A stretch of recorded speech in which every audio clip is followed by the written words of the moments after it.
Before we start today's podcast, just want to issue kind of an apology. We had a lot of issues going on with the Zoom call. I couldn't get my camera to work. Priscila was feeling really bad and actually had to leave before we got to our episode recaps. She was a real trooper for sticking around as long as she did. We recorded our ratings and our What's Worse segment together, and then she really needed to go. So you're going to get kind of a hodgepodge, plus you're just going to get me solo talking about the recap, which I know nobody really likes, but it's the only way I can put the podcast out this week. So thanks for enduring this time around, and hopefully we'll be back to our normal format and our normal guests next week. Part of Double P Media, doublepmedia.com.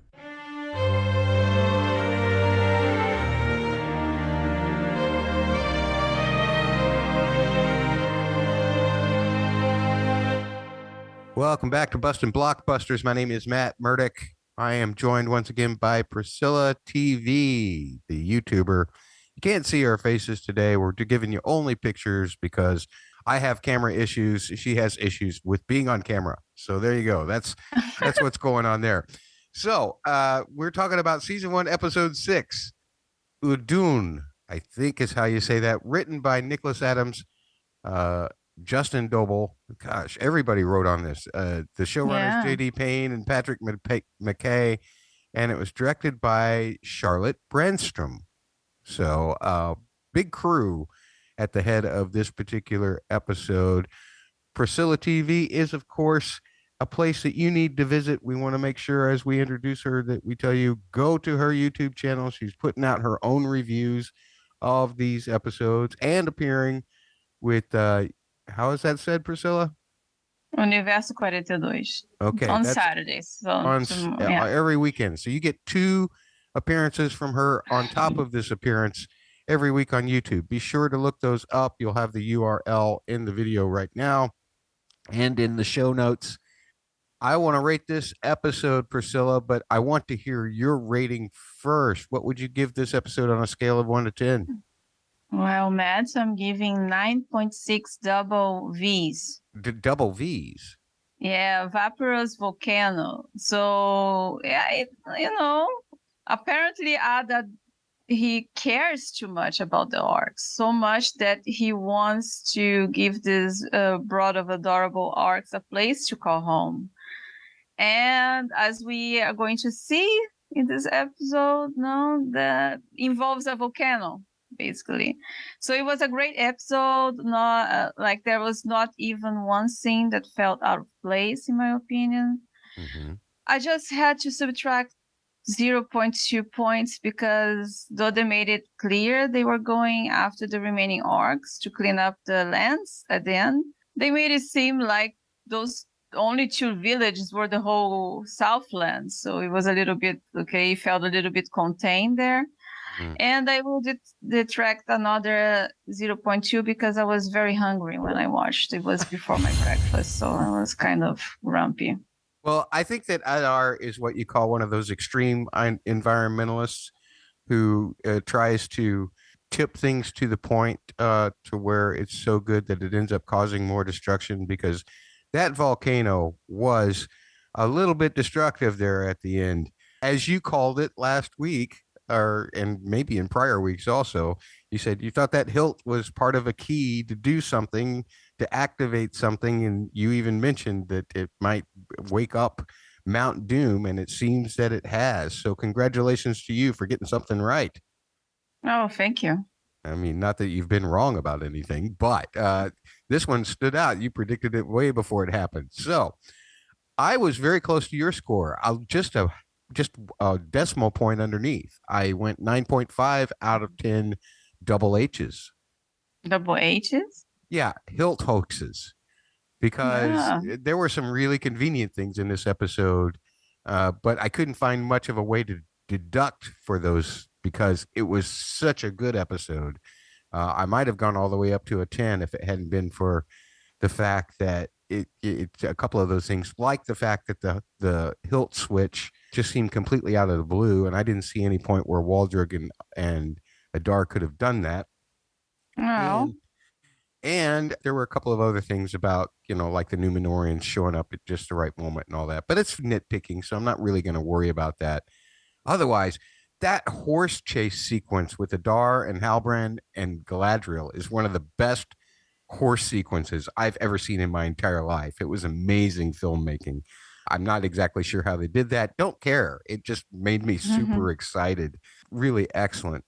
And there are things that you can do to explain some of the fact that the whole Numenorians were charging and came in at just the right time. You can also displace the time on the boat as being earlier than we thought, simply because we're looking at their perspective at that point. So there are a lot of ways to explain some of it, but I just had to deduct a half a point off for some of the things that made me feel a little weird in terms of like, well, okay, I guess so. But other than that, I really, really, really enjoyed this episode. I thought Adar was awesome. I love that scene where Galadriel almost lost it, the way that he, drove her to the point where she was just about to kill him, and the way that Halbrand had to pull her back, the same way that she had to pull Halbrand back. We'll talk about that as we go along. But I want to get into the music here, because there were some interesting things done with themes that we already know, that we've already talked about, like the Numenorian theme and the Galadriel theme. In some cases, it was a matter of changing keys, or what I call pitch modulation, as well as a place with that particular scene that I was talking about where Galadriel was about to kill Adar, where Bear used polytonality to create this very dark and emotional effect. Here we go.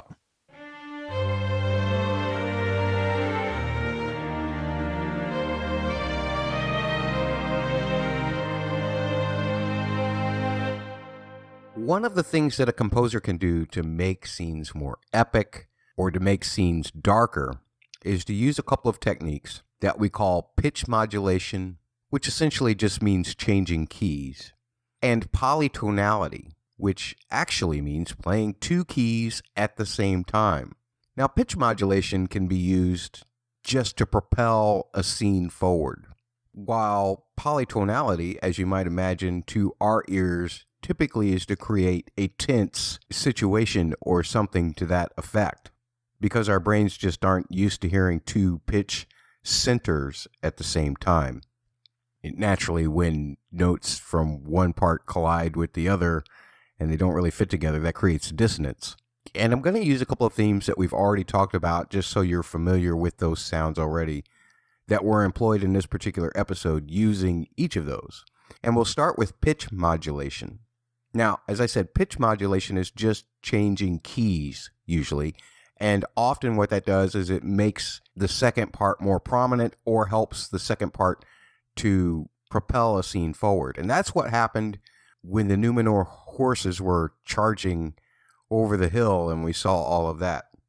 There were a couple of slight changes to the Numenorian theme as well.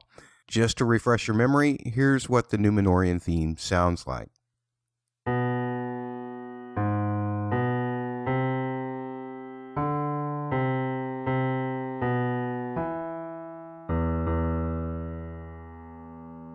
Now, one of the things that McCray did was he actually changed the color of the melody by making it minor instead of major like we just heard. That gives it more of a seriousness as opposed to a lighter feeling, right? As we've talked about before. So rather than feeling this kind of harmony out of the melody, we instead hear this kind of harmony out of the melody, which gives it a slightly darker tone. Not only that, but he takes what would normally be that melody pitch and he puts it up an octave. And what that does is it adds urgency to the mission of this group of horses. So the result of that is the melody ending up sounding like this. And that does kind of change the flavor, doesn't it? Going to that higher pitch and it being minor really makes it emphasized. Also, the timbres being used here are low brass. So there's a sense of nobility to it.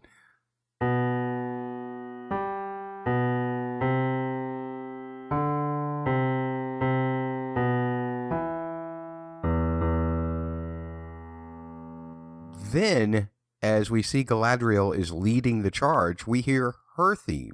But, as I said, it's in a different key. That theme sounds like this.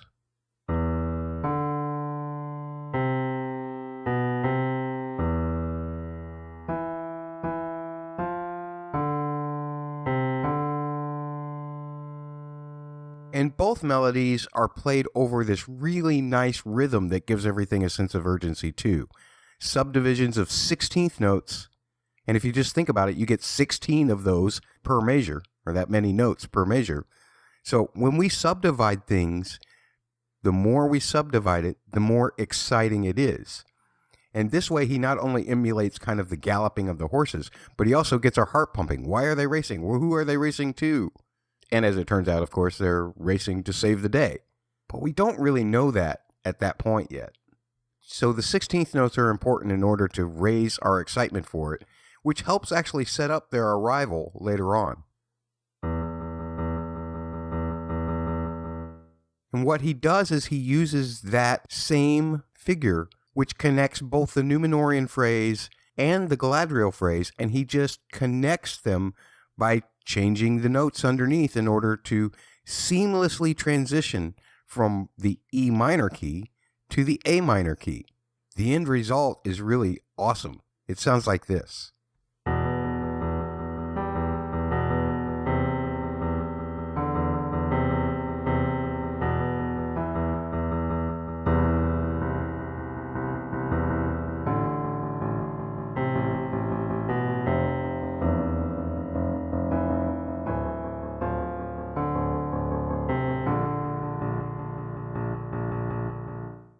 Okay, so that's how the pitch modulation works.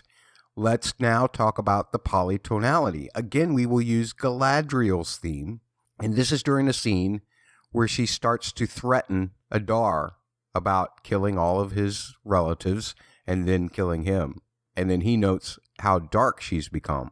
The dissonance within this isn't quite as bad as what you'll hear on the piano, simply because of the timbre, the instrument. When you do this with more mellow kind of sounds like French horn playing the melody and strings playing the bass line, then you don't get quite as much of a clash, but it does make it feel darker. So first, Galadriel's melody is played in this key.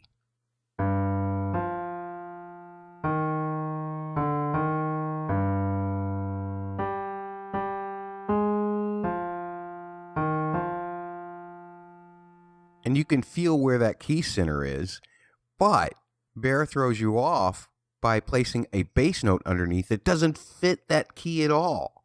This note. And by doing that and playing them at the same time, you get a very uncomfortable feeling about the kind of thoughts that Galadriel is having, and even Addai points it out. Now, once again, I will re-emphasize, on a piano, this sounds much more just kind of wrong than it does with the timbres that Bear McCreary uses. This is why what instrumentation you choose is very important. Using a French horn to play the melody and the strings to play something else kind of separates the two different keys to a place where they can mix together better, whereas opposed to playing it just in one single kind of instrument, like I'm about to on the piano, it starts to sound just wrong. But if you go back and watch that scene, you'll see how those two colors, the French horn and the strings, really work together well, not to make anything sound wrong, but just to make it sound alarmingly dark. And really, technically, it is wrong, but nonetheless, you don't get quite the feeling of it as you will get from my playing it on the piano. Get ready. Here we go.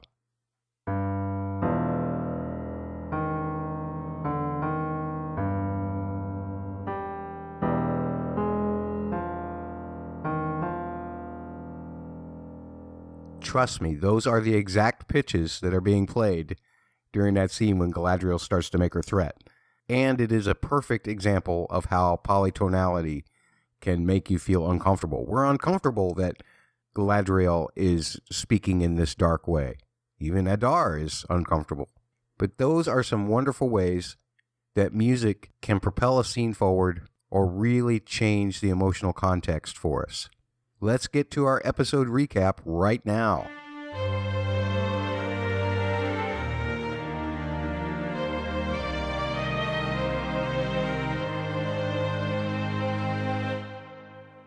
Oh, hey, Matt. Matt, Yeah, Coach, what are you doing here? I heard you were down a player, and I thought I'd assist you with the episode recaps. You know what, Coach? We've gotten a lot of complaints about you, so I'm not going to have you back. I'm sorry. I would rather just do the recap on my own. I know I'm terrible at interacting with myself in terms of making jokes, but I would rather just go through the recap, make some observations, and move along. Well, what the hell kind of attitude is that? I mean, I'm someone who has a unique perspective regarding Billy Orc's opinions and his perspective. We got plenty of that from J.R.R. We got the orc perspective from J.R.R. this episode. We don't need your additional input. Well, what the hell? How do I get out of the Zoom? Figure it out. Okay, he's gone. So this time around, the episode was much more focused on a single storyline, or technically two storylines that converge. No dwarves and elves kind of thing with Elrond or Durin or any of that.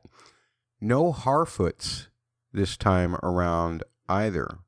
And we'll start with the section at sea, where both Isildur and Halbrand can't sleep, and Isildur does his assigned double P, pitchforking poop, and then goes on deck to eat an apple that he shared with his horse Beric, and Galadriel talks to him. She explains that elves have keen eyes, and she's seen the shore for an hour, even though they are just now close enough for humans to be able to see it as the sun is coming up. So that ability of elves to see a long way off is a lot like Legolas, or we even saw Elrond being able to do that where Galadriel's boat going to Valinor, he could no longer see. But it's been well established in the lore, and like we saw in the Peter Jackson movies where Legolas, I think it was in the Two Towers, where he was standing on a cliff and looking, and he said, they're taking the hobbits to Isengard. Somebody made like a 2-hour-long video of him just saying that to music. But back to this story, Galadriel tells him about how being humble is a good thing, but he actually wants to talk about how terrible Numenor seems to him now, and that glorious sunrise reveals the land, and Isildur's dad is there, and then Galadriel asks Elendil what happened to his wife. He says that she drowned and doesn't offer much more. It's interesting that Galadriel talks about his wife because then that becomes a bonding moment for him and Isildur later, and we'll talk about that when we get there, but maybe Galadriel's interest is because Elendil was married to a part elf, a half elf. I don't know the lore. I'm not a Tolkien expert. It would have been nice to have Priscila here because she could probably tell me. Or you can tell me by tweeting to at BustBlockbuster on Twitter, or you can tweet to the bosses at the word double, the letters PHQ, which stands for Podcast Headquarters. Anyway, Elendil then goes and tells the queen that they're near land, but it seems like the journey is still going to take them having to sail up rivers, going inland, and then they'll have a day or so of horse riding. And the queen looks at this map, and it's very focused on the place where we know that Bronwyn and Arondir and Theo are held up. And later on in the episode, we see them charging on horseback towards that place. That was an epic scene as well. Lots of great horse scenes in this particular episode. Of course, the one that really got me was the chase with J.R.R. But now that we've seen that map and we know that the Númenóreans are coming, we can focus on that tower or the areas around it. And we have J.R.R. doing this thing with the ground. It seems to be this ceremony, except the way that he does it, it seems like this very creepy ritual that asks for new life in defiance of death. I guess he's doing it to try and save his orcs. And then he gives, another classic win one for the Gipper kind of speech to the orcs before they go to war on the tower. Waldreg is there. I don't know if he really looks convinced. Given what he does at the end of the episode, maybe he just knows that his path isn't along this, although he would have to be there to get the hilt from Addai later, so all of that seemed kind of confusing to me. He is with Addai when they approach the tower, but when they get to the tower, only Arondir remains. Everybody else has gone back to the village, they're safe, and he has to Legolas his way around so that the tower does indeed come down on many of the orcs below. It was pretty cool how they did all of that jury rigging and everything of the tower itself, which bought time for Bronwyn and the rest of the village to have gone back to their home to prepare for fighting off any of the orcs that remain. The next day, Arondir is trying to destroy the hilt, and he's not having any luck. And they're preparing once again for the orcs. And at first we have another win-win for the Gipper speech from Bronwyn and Arondir. Theo, of course, wants to fight, but Bronwyn has assigned him to protect the ones who can't fight because he can. And evidently, Arondir and Bronwyn's win-win for the Gipper speech was not good enough. He wants a personalized one from his childhood, and he gets one and a hug from his mother. Shortly after that, Bronwyn and Arondir do their own New Life in Defiance of Death ceremony. This one doesn't seem nearly as creepy as the one that Addai did, with the Alfrin seeds. And that night, the orcs approach. Well, we think they're orcs at first. Bronwyn can't really strike her flint rock match as the orcs approach, and that's part of her job, but she does finally overcome one orc and uses his torch to light the wagon and set it towards the orcs. Some orcs, not all orcs, because evidently a lot of these are human. The two wagons combine, encircle a lot of the opposing force in fire, and then Arondir and some of the other humans pick off some of those that are trapped with arrows. There are some orcs/humans that get to him that have escaped the flames and the arrows and throw him off of the building. He ends up fighting them on the ground, and then he ends up facing this huge orc, which almost looks more like a Uruk-hai. We'll talk about Uruk in a little bit, but I guess we'll just call it Hulk Smash Orc because it fights and grunts a lot like the Hulk. That fight goes on for a long time, with Arondir getting thrown around all over the place, and they fight over this pointy stick, which Arondir had managed to stick in this orc's eye, but then the orc just kind of pulled it out and now is about to put it in Arondir's eye. But of course, conveniently, Bronwyn shows up just in time to stab this orc. So it looks like they've won the first part of the battle, but they realize that most of the people that they beat were humans in masks, not actually orc. And that's when the real assault begins from Addai.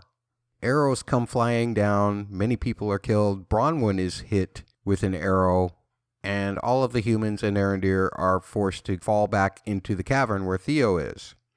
It's there that Theo and Arondir have to remove the arrow that's in Bronwyn. She's starting to lose a lot of blood, but Arondir uses some of the Alfrin seeds that he still had from Bronwyn, and he puts it in the wound, I guess to help heal her. Again, this whole Defiance of Death ceremony stuff.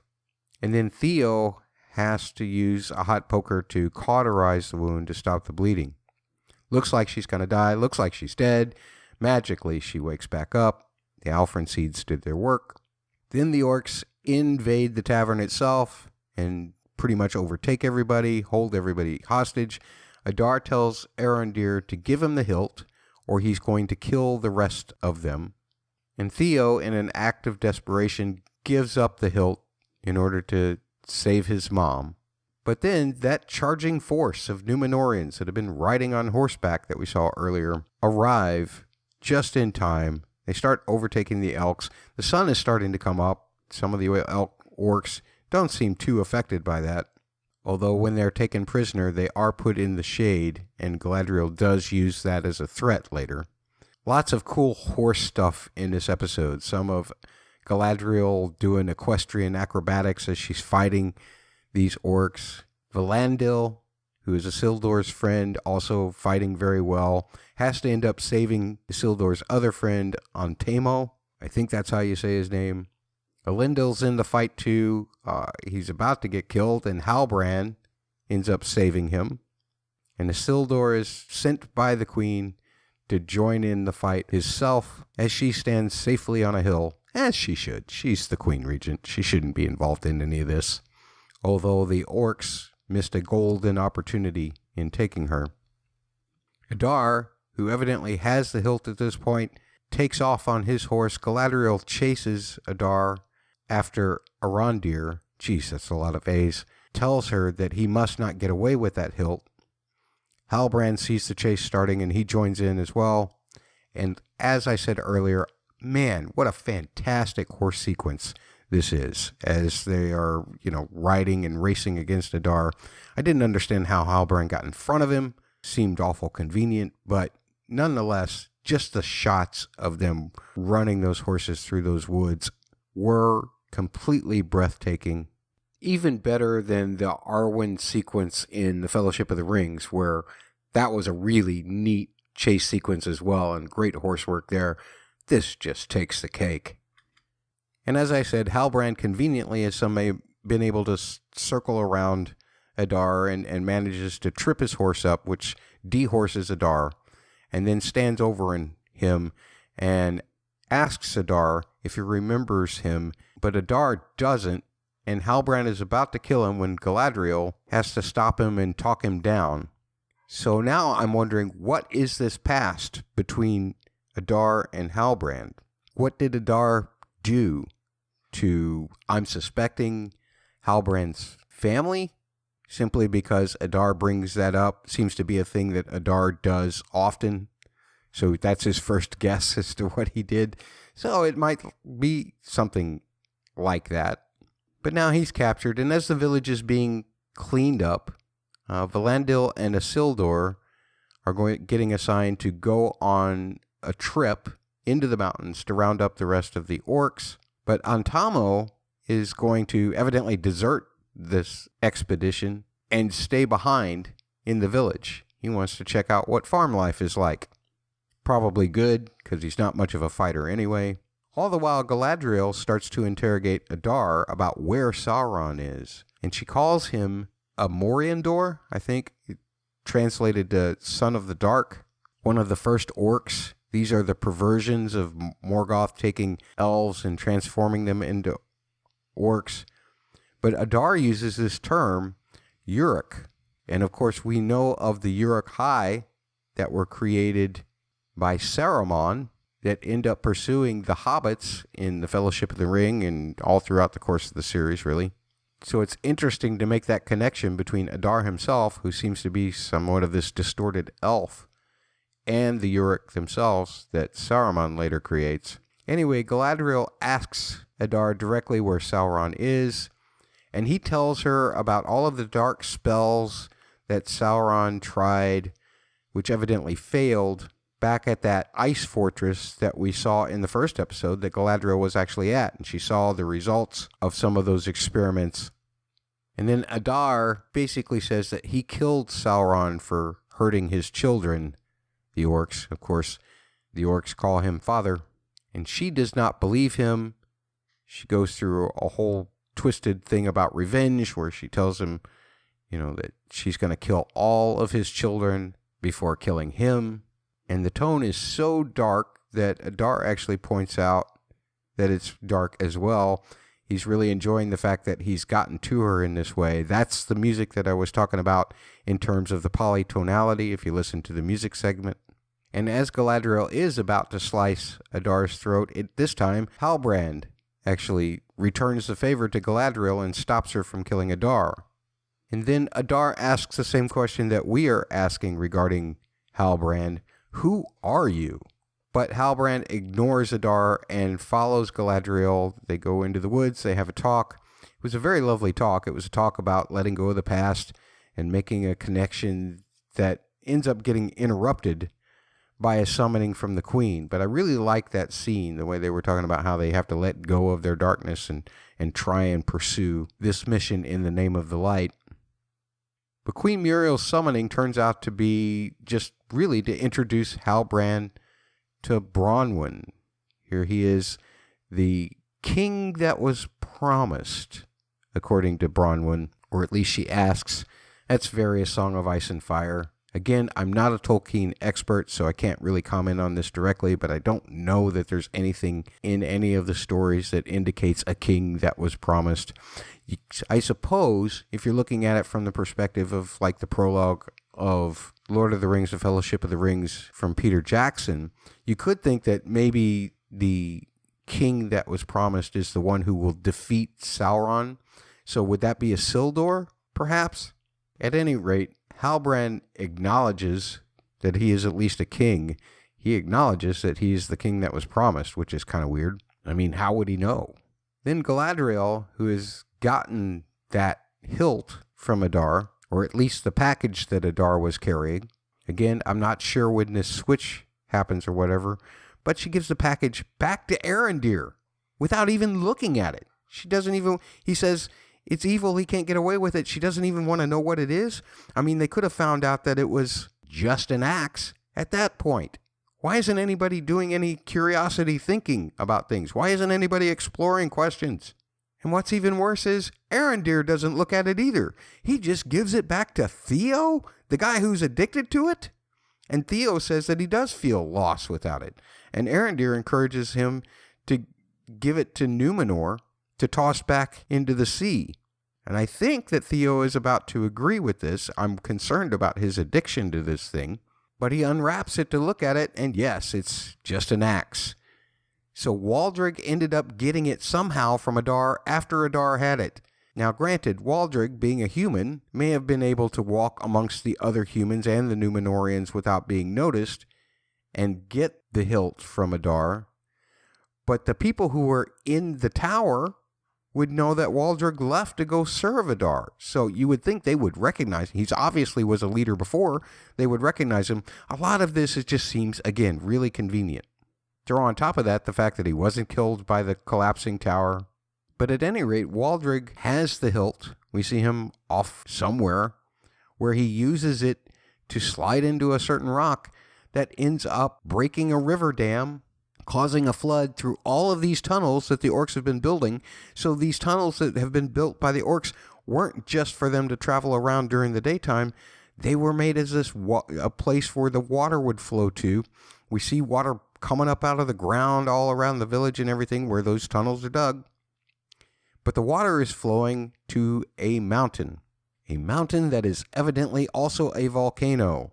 And not just any volcano, it's evidently Mount Doom, because the way it explodes, the way the interior looked, lovely shots of the water falling into it and causing this reaction. I'm not sure if it was a steam buildup that actually caused the eruption or just a change in temperature or what happens there, but doesn't matter. The mountain blows its top and becomes Mount Doom right then and there for us, and we start to see all of that stuff happening. But before that, Isildur is trying to calm Beric down, his horse, who's probably upset by rumblings under the ground or whatever it is that Waldreg is doing at the time. But Elendil helps Isildur to calm him down with some elvish words, and this seems to shock Isildur that he can even speak elvish, hence a what's worse question that's coming up.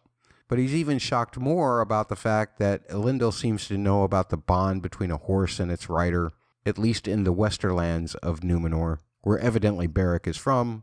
And because of this, they have a bonding moment before everything starts going crazy over Elendil's wife, Isildur's mother. Again, I ask the question, how does Elendil know all of this stuff? Is it because his wife was at least part elf?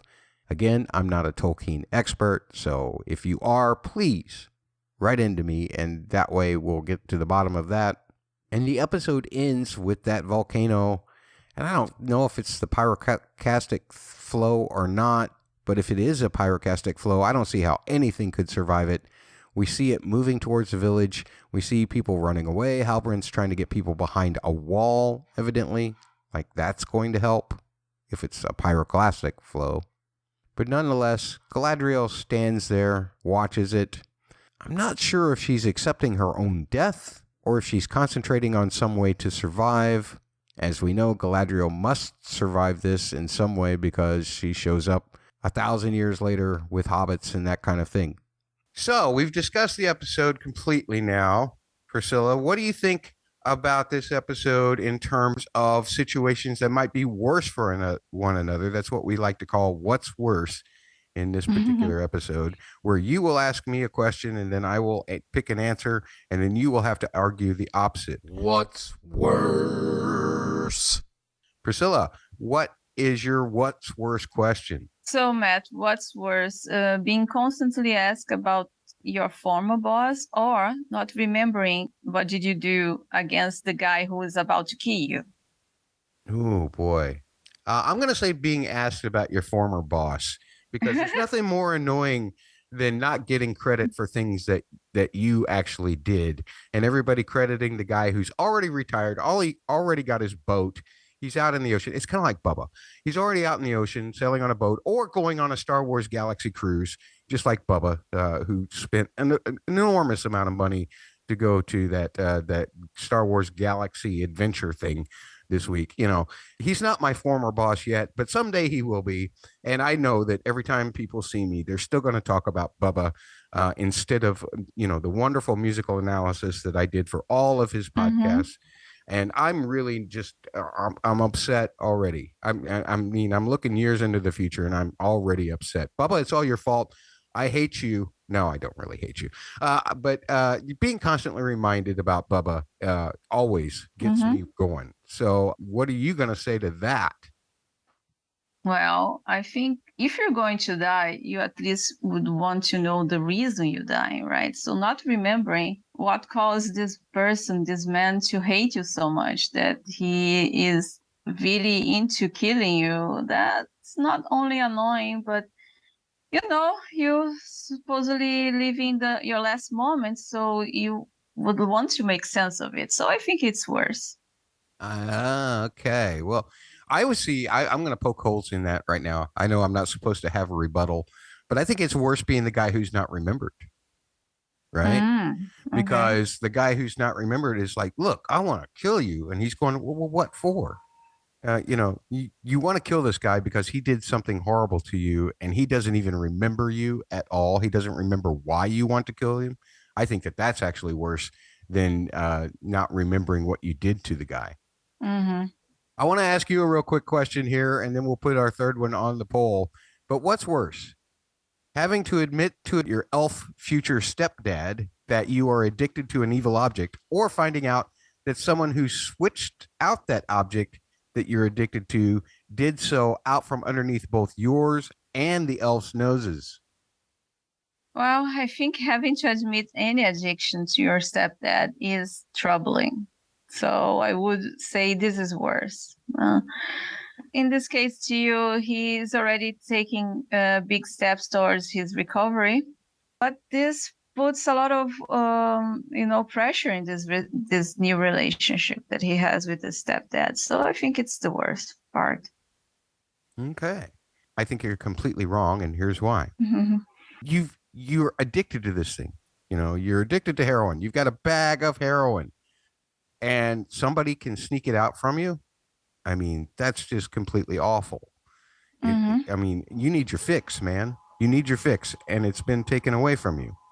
So there's my argument. We will put both of those questions on the poll. In addition, we will put this question on the poll just for you guys to debate and decide what's worse, double peeing, that's pitchforking poop, for an entire boat trip, or finding out your father has been holding out on you all your life that he speaks Elvish, especially when he's been busting your chops for wanting to know about the Western shores.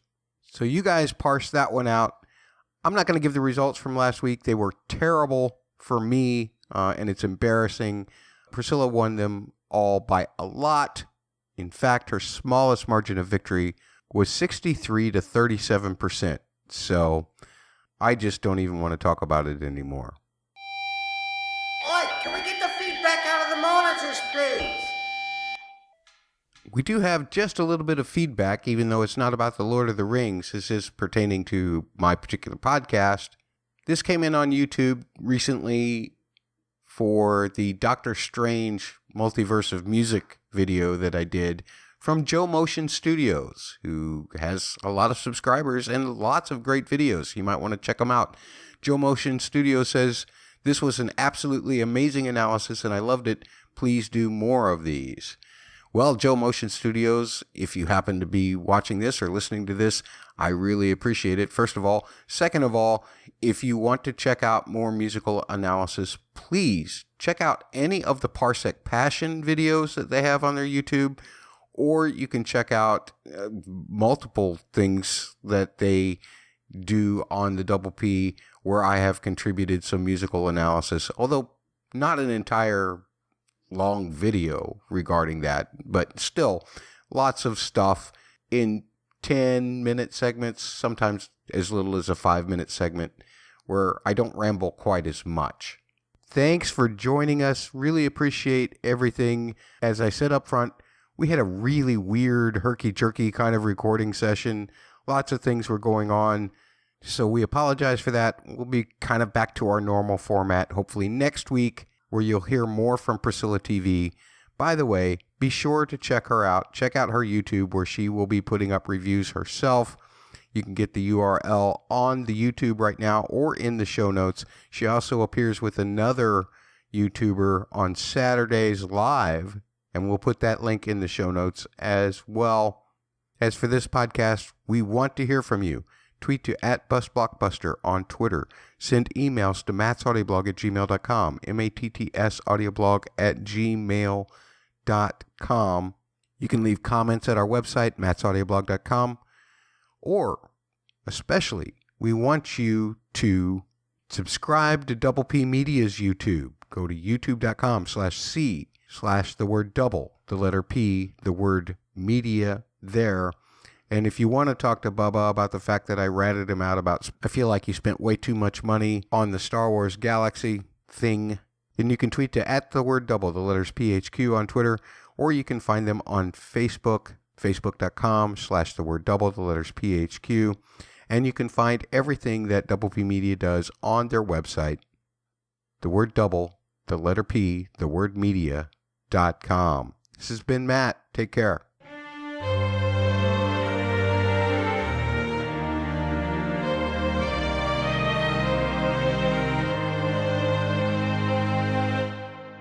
Part of Double P Media, doublepmedia.com.